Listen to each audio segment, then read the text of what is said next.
अल्लाह के रसूल पैगंबर मोहम्मद सल्लल्लाहु अलैहि वसल्लम की ज़िंदगी, उनके जीवन को जब हम पढ़ते हैं तो उनकी ज़िंदगी का जो बहुत उभरा हुआ पहलू और बहुत उभरी हुई विशेषता हमारे सामने आती है कि वो लोगों की सेवा करते हुए नज़र आते हैं। बल्कि अगर आप देखें अल्लाह के रसूल मोहम्मद सल्लल्लाहु अलैहि वसल्लम की जीवनी का एक पहलू ये है कि ख़ास तौर पर वो उन लोगों के बहुत करीब होते हैं जो उस वक्त ग़ुलाम थे, जो गरीब थे और जो समाज के सबसे निचले वर्ग में आते थे। आप उनके पास बैठते भी थे, उनकी जो आवश्यकताएं होती थी, जो उनकी ज़रूरतें होती वही पूरी करते थे।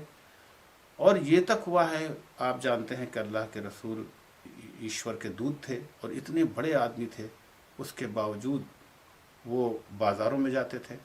वहाँ अगर कोई शख्स अपना बोझ नहीं उठा पा रहा तो आप अपने सर उठा लेते थे। ख़ास तौर से औरतों, महिलाओं और बच्चों पर ख़ास आपकी शफ़क़त और मोहब्बत और आपका प्रेम झलकता था।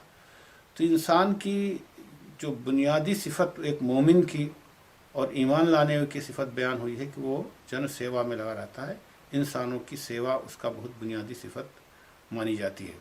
और इसको अगर आप देखें तो इस्लाम ने बहुत तफसील से इसके बारे में चीज़ें बताई हैं। मसलन किसी को खर्च करने के लिए उभारा गया, उन लोगों पर जो परेशान लोग हैं, जो बहुत पीछे रह जाते हैं, कोई हादसा पेश आ जाता है, बीमार पड़ जाते हैं, उनकी सेवा पर ख़ास तौर से इस्लाम ने अपने मोमिन बंदों को उभारा है और उनकी ये सिफ़त बयान की है। तो उनकी सेवा करना, लोगों की सेवा करना उनके लिए बहुत बुनियादी सिफ़त मानी जाती है।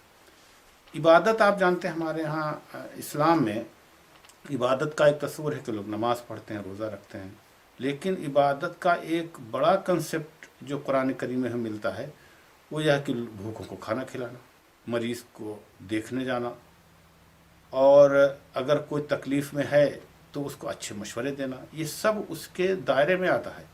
तो एक ऐसा किरदार, ऐसा चरित्र, ऐसा करैक्टर सामने आता है एक मोमिन का कि वो लोगों की खिदमत में, लोगों की सेवा में लगा हुआ नज़र आता है। उसकी जो विशेषता उसके अंदर होती है, उसकी जो सिफ़त उसके अंदर पाई जाती है, वो लोगों की खिदमत होती है। और इबादत का एक मकसद ये होता है कि वो अल्लाह से करीब हो जाए, ईश्वर से करीब हो जाए। ईश्वर के करीब होने के लिए जो बुनियादी बात बताई गई है उसमें ये होती है कि वो लोगों की सेवा करे, लोगों की खिदमत करे। कोई आदमी भूखा है तो उसको खाना खिलाए, कोई आदमी बीमार है तो उसको दवा दारू का इंतज़ाम करे। इसी तरह से अगर कोई किसी भी तरह की परेशानी में हो, उसकी खिदमत करता हुआ नज़र आए तो उसकी बुनियादी सिफ़ात में से ये बुनियादी चीज़ें सामने आती हैं, क्योंकि वो इंसानों की खिदमत करता हुआ नज़र आता है।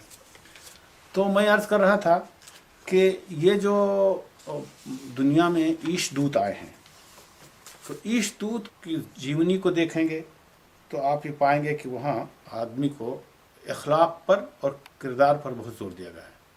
अच्छा करैक्टर हो, अच्छा चरित्रवान शख्स को बहुत ज़्यादा, और नैतिकता, इस पर बहुत ज़ोर दिया गया है।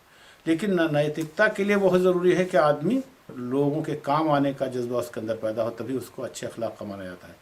एक आदमी बहुत पूजा पाठ करता है, बहुत नमाज़ें पढ़ता है, लेकिन अगर लोगों के काम नहीं आता है तो इस्लाम में उसको बहुत अहमियत हासिल नहीं है। इस्लाम को अहमियत हासिल है कि आदमी पूजा पाठ के साथ, नमाज के साथ वो लोगों के काम भी आता हुआ नज़र आए। अगर वो नहीं आता है तो वो इस्लाम की नुमाइंदगी नहीं कर रहा होता है।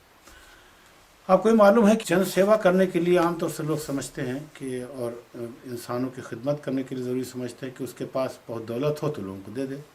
ऐसा नहीं, बल्कि उसके किरदार में और उसके जीवन शैली में अगर ये बात है कि लोगों को अकोमोडेट करता है। मसलन कोई बीमार है तो उसको देखने जाता है, कहीं सफ़र कर रहा है लोगों को अकोमोडेट कर लेता है, किसी महफिल में बैठा है तो कोई आता है तो खिसक जाता है। उसका हर पहलू लोगों के लिए राहत का सामान, लोगों के लिए सुकून का सामान फराहम करता है।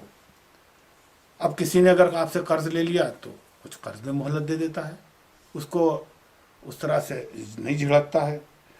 तो मोहब्बत, प्रेम, हमदर्दी, खैर ख्वाही, ये सब उसकी चीज़ें उसमें आती हैं और यही उसकी बहुत बुनियादी चीज़ें मानी जाती हैं।